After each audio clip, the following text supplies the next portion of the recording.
got her. Hashtag yawn gang. You did. You got me. So, honey, are you ready for today's show? I'm ready for today's show. Okay, awesome. Well, last time, in case you guys don't remember, we met Eazy E, Ezekiel. And last time he was selected by God to be God's mouthpiece. But then Eazy E had to go through trials to be an example for the Israelites for fuck all knows why. And we learned about the Ezekiel bread. I hope all of you went out and got some shit bread. I hope you have not. So anyways, today in the Bible study, Eazy E is still in Tel Aviv. And he's having to sit down with the Jerusalem elders when all of a sudden he has a gasm, not an orgasm, but like he has a seizure or something like that, and he gets immediately thrown into a vision where God picks him up by his britches and takes him all the way to Jerusalem. Just like one of those really industrial grade wedgies, just took him. I mean, I'm sure it hurt, but that sounds unfortunate. Yep. Everyone in Jerusalem are doing bad shit because what God does is he basically takes them in a tour around the place and shows them how bad everybody is because they're all fucking up really bad. God then calls up 6 mercenaries and tells them to fuck this place up. So how they're going to do that, though, is the first guy God commands is going to go around and mark all the good people, the people that are regretful for every fucking thing they've done in their life that pisses God off and everything like that. Right. But then God tells the other 5 dudes to kill anybody the first dude doesn't mark as good. And we mean literally everybody. So God kills babies. So he outsourced the killing to men again, as God always does, because he's too big of a wimp to actually go and do it himself. God then wants them all to stash the bodies at the court of the temple, because apparently that's just where you stash bodies. It seems like they'd be found there.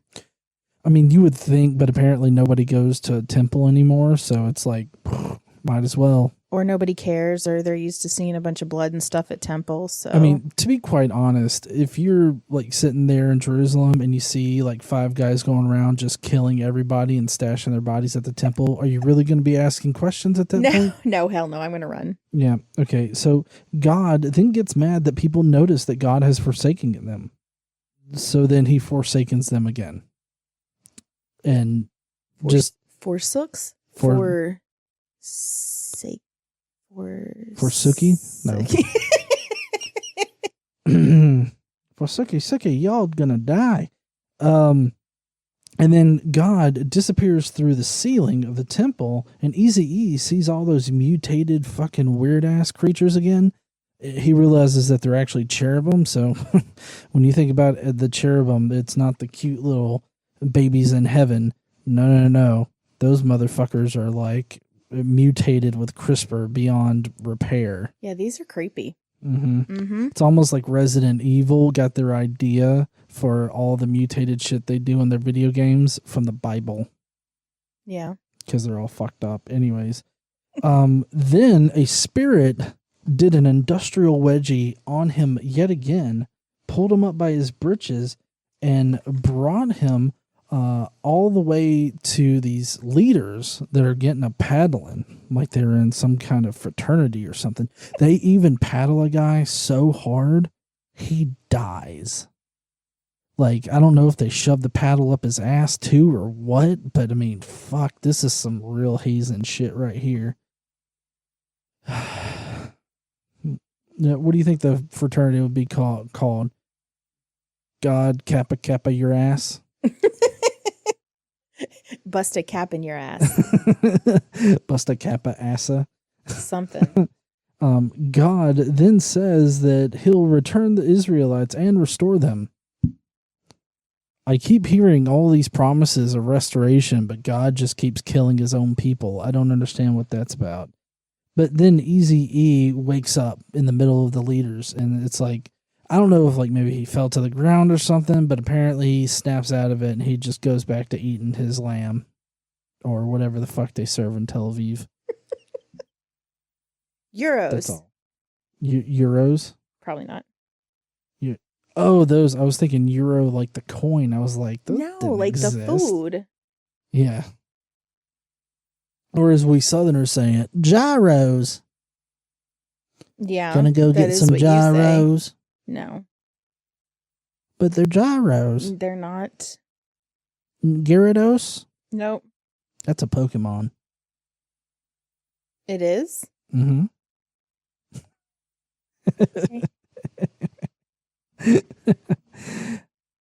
All right. Well, if you guys want to figure out what really happened, then you'll need to stay tuned. Plus Pokemon, apparently.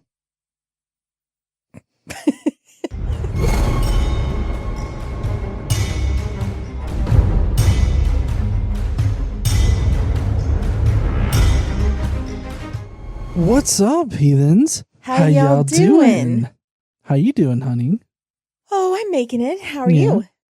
Making it too. Mm-hmm. We're recording this on a Sunday, so we're about to have the line show here in about an hour. Yeah. So We're always working here at the GE channel. 100% of the time. But obviously I got things wrong. I mean, I'm just accepting it now. I always get things wrong. Like, there's not a time when I get it right in the beginning. Yeah. So, Casey has offered to educate me on what it actually says. Yes. Okay. We're going to do that. Yeah. We're going to tell everybody what it says. And we're going to sprinkle in some commentary along the way and some of your imaginative musings or interpretation. Some of your imaginative interpretations. Yeah. Yes. Because I have a very active imagination. Now. You do. You do. But we're also going to read it straight from here. So straight from the Bible. So they know what it says. You ready? Yep. We're starting at Ezekiel chapter 8. Yay. Yes. And Ezekiel's got like really, really vivid. He's like you, vivid imagination, right? He's got these wild ass dreams and visions. And but unlike you, I feel like he's on things because they are really kind of fucked up. Are you trying to tell me normal people need to be on drugs in order to have my kind of imagination? No, like you don't have this kind of imagination, like the cherubs with the hands under the wings and the 4 different faces and shit. Like you don't have visions like you don't have like ideas in your head going on like that. I don't think. No, typically my stuff is kind Dick of related. Reasonable.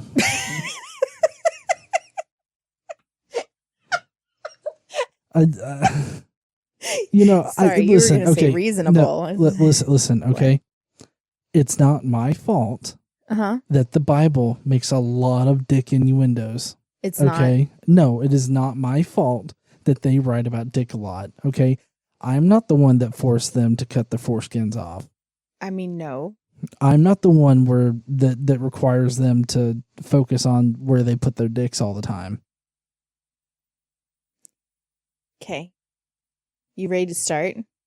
Yes. In the 6th year, in the 6th month, on the 5th day, because we can't have it to be 6, year 6, month 6, day 6. Like that would be a little too devilly, right? Yeah, well, also, I kind of feel like we've got a pretty good calendar system now. Uh-huh. Well, why couldn't God just reveal that back then? Like, hey, guys, today's September 6th, -2000 BC. Yeah. I don't know. What does BC mean, God? Fucking shut up, okay? You'll figure it out later. Okay, so on the 5th day of the 6th month of the 6th year of something. Fucking time. Well, if you want to place this like an actual time, this is 591 to 586 BCE. Okay, so not -2000, just -600. Mm-hmm. But in any case, I feel like they could definitely, like, even doing it by like the Roman like the scale of time or how the Romans did it is better than the 6th year, the 3rd day of the 36th hour of our captivity in Tel Aviv. When was that? Oh, everybody knows when that was. Yeah, it's a little vague, right? Future people will know exactly what we're talking about. And then use it in a history book. Anyway, while I was sitting in my house, I is Ezekiel, right? We're with Ezekiel now. While I was sitting in my house and the elders of Judah were sitting before me, and his house is in Tel Aviv. So just let's position where we are at. The hand of the sovereign Lord came on me there. So, like, he's just sitting in his chair, and then all of a sudden, God bitch slapped him. God's hand comes out the ceiling and is like, wake up, motherfucker. Pretty much, yeah. We're going on a trip. I looked, and I saw a figure like that of a man. There's a footnote here where man, in this case, could also be translated to, saw a figure like that of a man, could also be translated to saw a fiery figure. Not sure how it could mean both of those things, but apparently it can. If you see a man on fire, call 911. I'm just saying. Yeah. I looked and I saw a figure like that of a man. From what appeared to be his waist down was like fire, and from there up, his appearance was bright as glowing metal, like we talked about last week. You remember the vision he had last week? Yeah. He stretched out what looked like a hand and took me by the hair of my head. The spirit lifted me up between Well, I'm so sorry to interrupt, but like I've got this vision in my head, you know, of God up there in the ceiling, or maybe it's Jesus. I don't know, because normally, you know, you're not supposed to be able to see God, right? So it doesn't make sense that that would be God.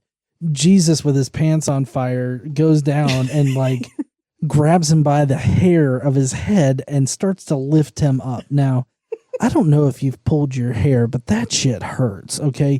Couldn't this motherfucker levitate him in some other kind of way? Why does he have to grab him by his hair? It's like, get on up here, Eazy E, motherfucker.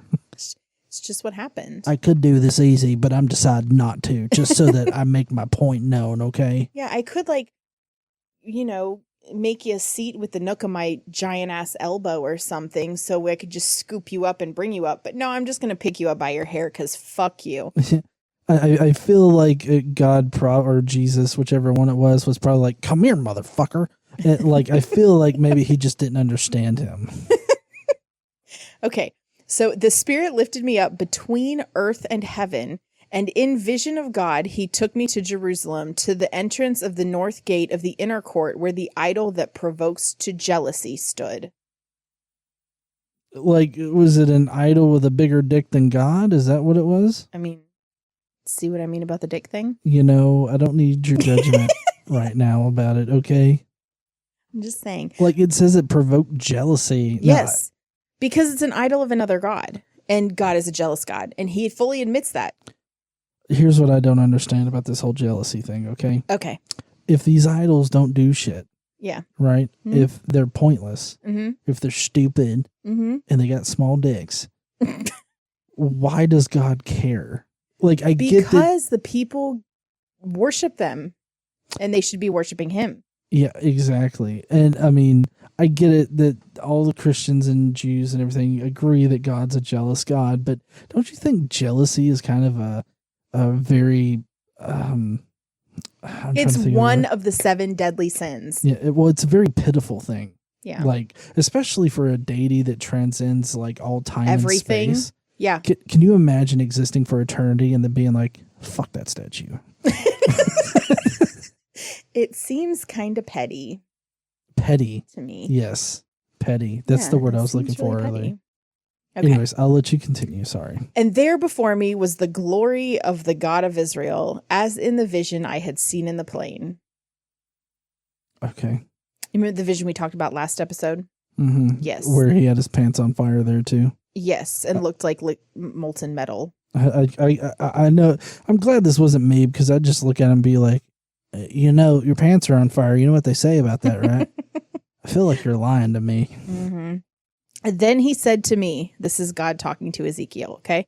Son of man, look toward the north. So I looked, and in the entrance of the north gate of the altar, I saw this idol of jealousy. And he said to me, Son of man, do you see what they are doing? The utterly detestable things the Israelites are doing here, things that will drive me far from my sanctuary. but you will see things that are even more detestable. So this is bad, but it gets worse. Like what? 2 girls, 1 cup? Why? You will see more things that are more detestable. No, like he's what? not. God's not worried about that at all. He's worried about the fact that there's a fucking idol. Okay, so that is the utterly detestable thing. Grape's fine. Grape is fine. But this detestable piece of metal art. Mm-hmm. Yeah. Then he brought me to the entrance to the court. I looked and I saw a hole in the wall. Shit, maybe they should patch that up. You get a little bit of drywall in there, I mean, you'll be able to get it. I cannot believe you didn't go to Glory Hole. Oh, why are you the one that thought about that? Because we're talking about God's glory. Anyways, he said to me, Son of man, now dig into the wall. So I dug into the wall and saw a doorway there. And he said to me, go in and see the wicked and detestable things they are doing here. You know, now that you mentioned the glory hole, I'm wondering what's on the other side of this door. So I went in and I looked and I saw portrayed all over the walls all kinds of crawling things and unclean animals and all the idols of Israel. In front of them stood 70 elders of Israel, and Jezaniah, son of Shaphan, was sitting among them. Each had a censer in his hand, and a fragrant cloud of incense was rising. It smelled like sex, and there were centipedes everywhere. It looked like a really horrible Pornhub video, I'm telling you. He said to me, Son of man, have you seen what the elders of Israel are doing in the darkness, each at the shrine of his own idol? They say, the Lord does not see us. The Lord has forsaken the land. Again, he said, you will see them doing the things that are even more detestable. Like the human centipede? I mean, I don't know what happens in that room. All we know is what they described.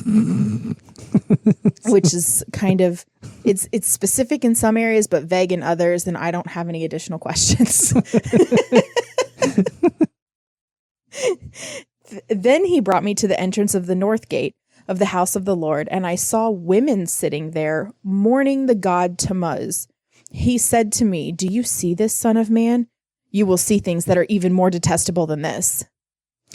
You see, this just goes to show, like, so the people that wrote, like, Ezekiel and all of that, they knew about other, like, religions. Mm-hmm. And they knew about the stories of other religions. And this goes to show, this is a link right here, because Tammuz is one of those very vague links between other religions and Jesus. The fact that he's talking about Tammuz here and how the women are mourning Tammuz shows that they know at least something about the religion and all this other stuff. And I get told all the time that I'm crazy for thinking that, you know, they use that religion in order to inspire the later legends about Jesus. But anyways. It seems reasonable to me. So bitches were crying over Tammuz. We got it. They were. That's more detestable than the stuff the 70 men were doing in the dark with all the smoke and stuff. Yeah, apparently. In case you guys don't know who the Tammuz guy is, this is a much earlier, like, Assyrian kind of mythology. It's Tammuz, and he's a Mesopotamian god, and he's Ishtar's lover. Right, but Anana, he's also connected to Anana. Okay. I know he's similar to. Oh, it doesn't say. It doesn't. He doesn't have a footnote. Oh, I'm sorry. It says that he's similar to the Greek god Adonis. Right. Mm-hmm. Well, Tammuz, like because there's multiple different versions of this particular god. One of the older versions of it is that Inanna sacrifices herself in the underworld in order to save Tammuz, maybe in order to save Tammuz. Maybe, crap, I can't remember now. Fuck. Anyways, going. Tammuz supposedly dies and then as a sacrifice for Inanna to be able to be brought back. Oh, okay. It doesn't have a lot in here, but I was able to pull a quick little thing from the app here. It says Demuzi, later known by the alternative form Tammuz, is an ancient Mesopotamian god associated with shepherds, who was also the primary consort of the goddess Inanna, later known as Ishtar. Right. In Sumerian mythology, Tammuz's sister was Geshtinana, the goddess of agriculture, fertility, and dream interpretation. In the Sumerian king list, he's listed as an antediluvian king of the city of Bad Tabira, and is also an early king of the city of Uruk. Mm-hmm. All right. Sorry for that little bit of a side thing. I mean, it's interesting. Yeah. But anyway, all these women were sitting there mourning his death. Which is worse than the little porn studio all the leaders have back there with the centipedes. It's worse than the glory hole. Yeah. He then brought me to but there's worse than this.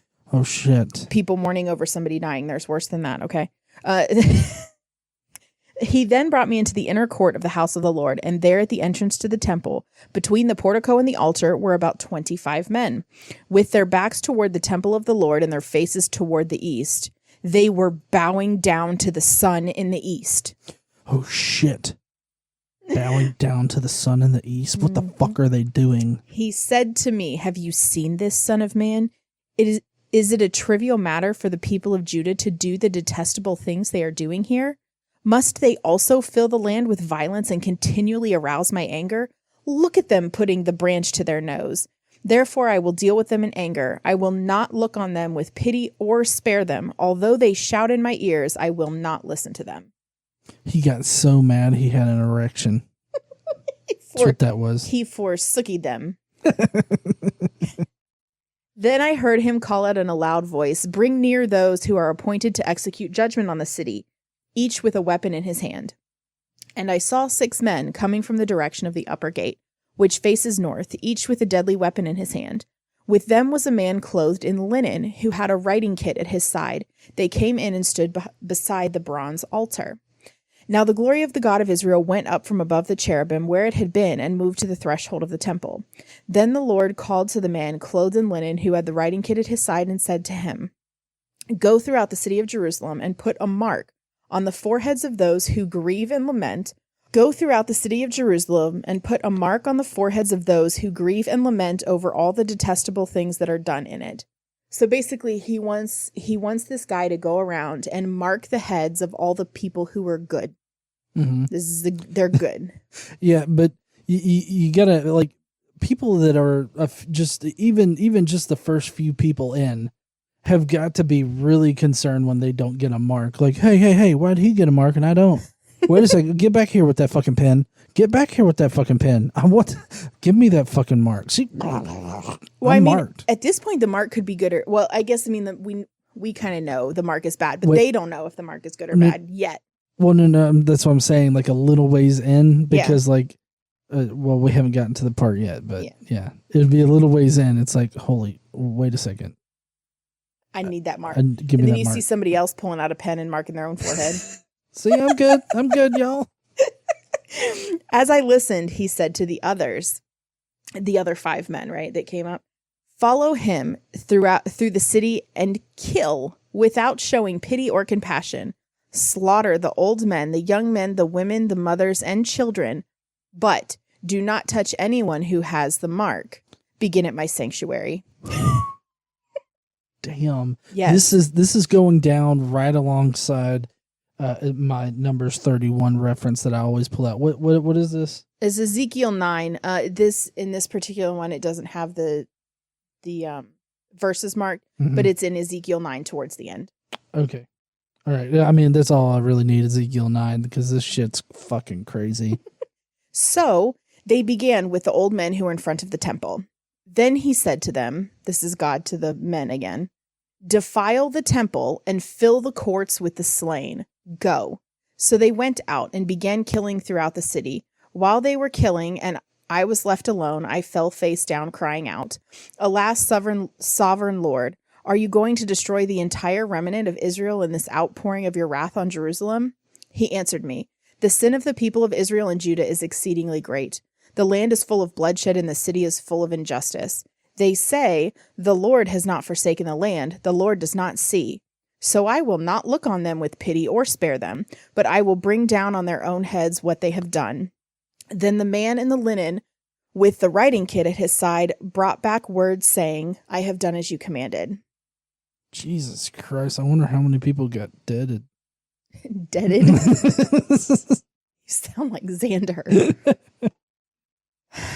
I looked and I saw the likeness of a throne. This is Ezekiel. Now we're moving into Ezekiel 10, okay? Uh-huh. And this is Ezekiel talking again. I looked and I saw the likeness of a throne of lapis lazuli above the vault that was over the heads of the cherubim.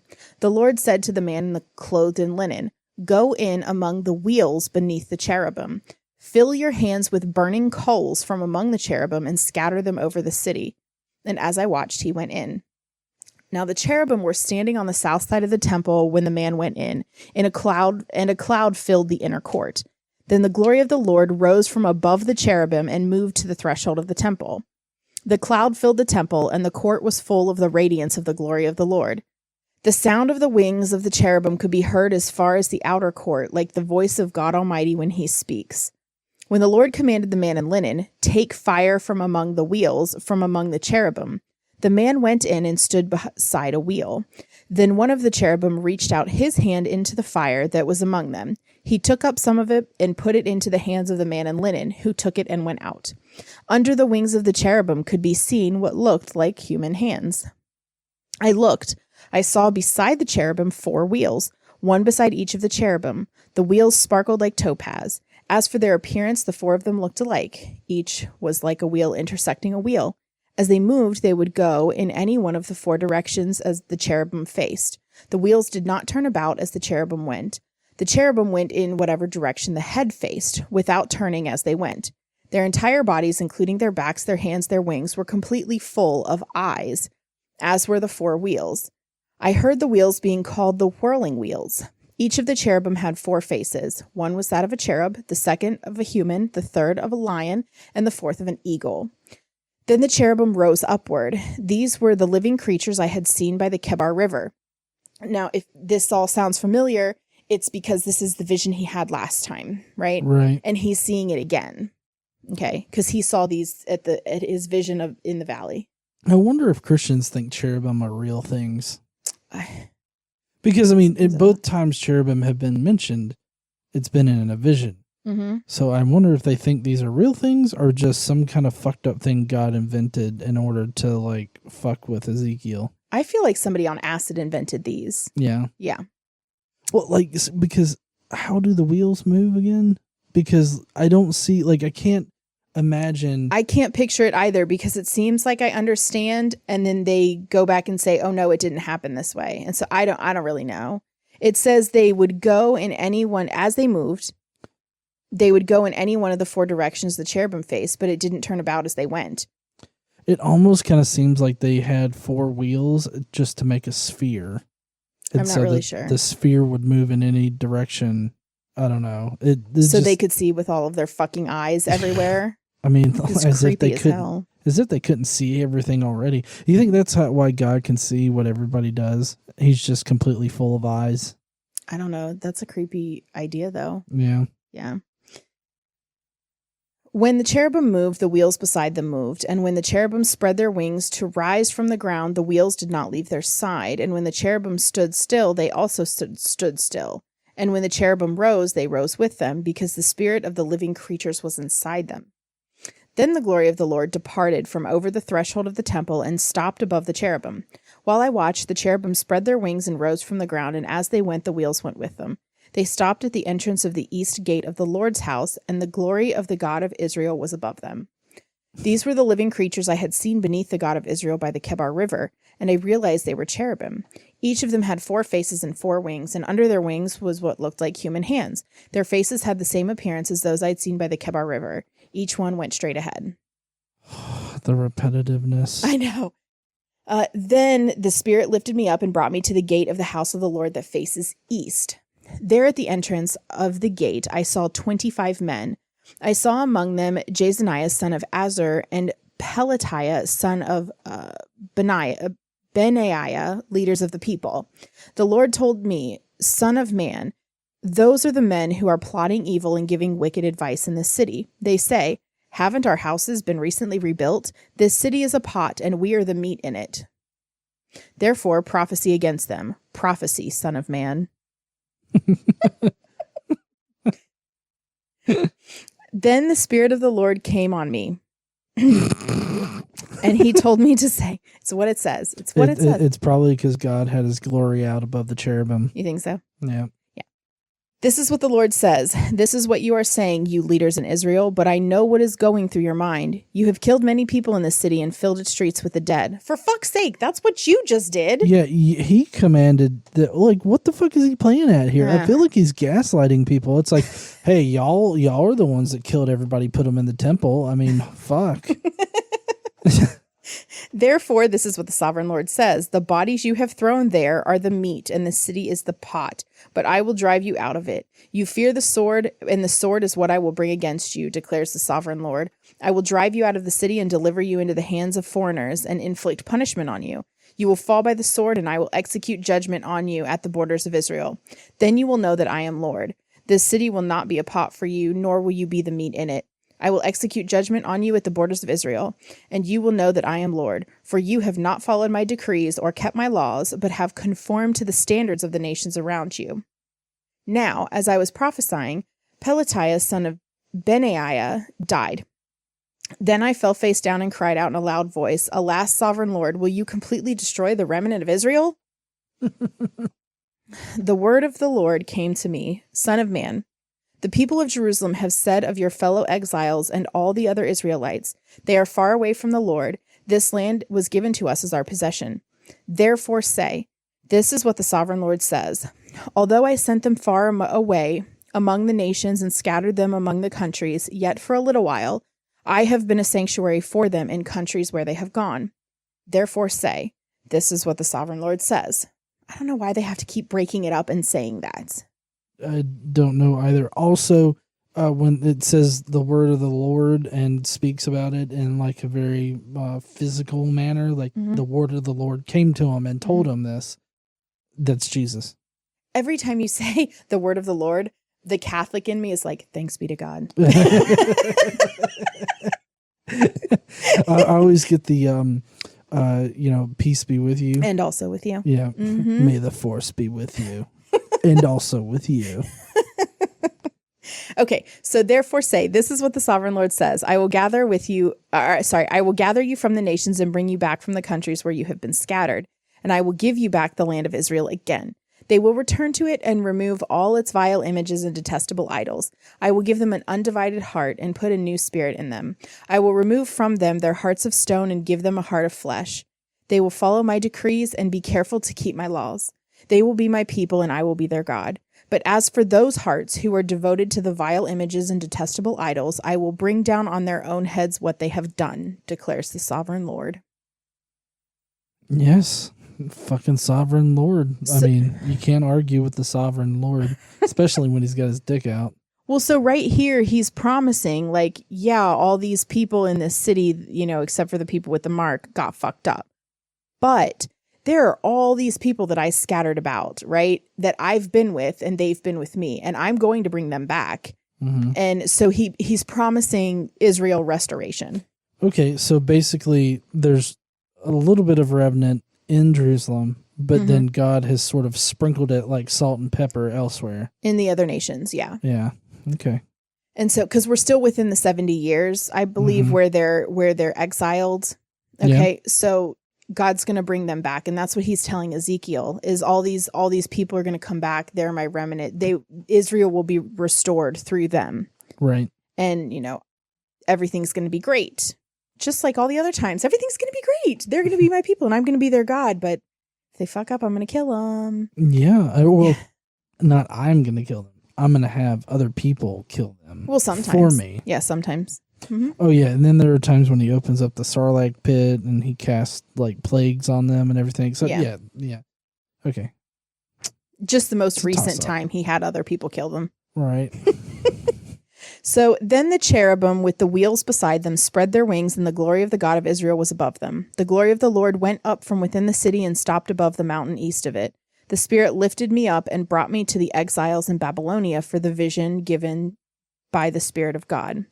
Then the vision I had seen went up from me, and I told the exiles everything the Lord had shown me. So he got put back in like his vision. He came back. He came to from his vision, and he was back where we started today. With the leaders in Tel Aviv, right? Yes, with the leaders in Tel Aviv. Mm-hmm.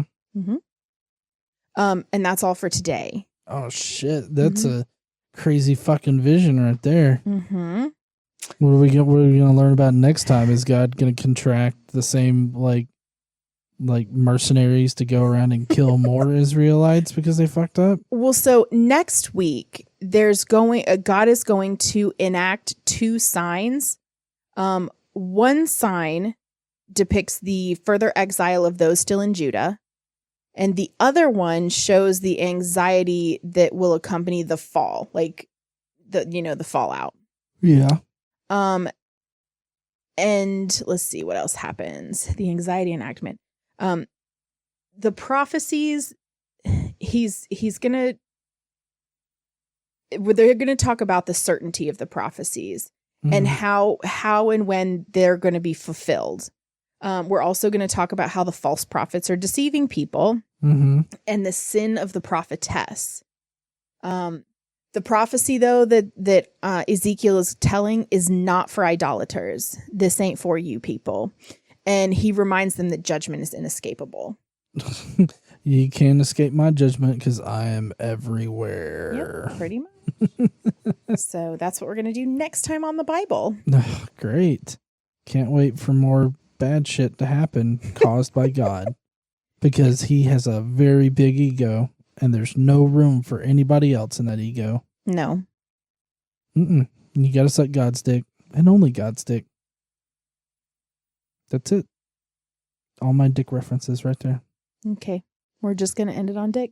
Dick. You're welcome.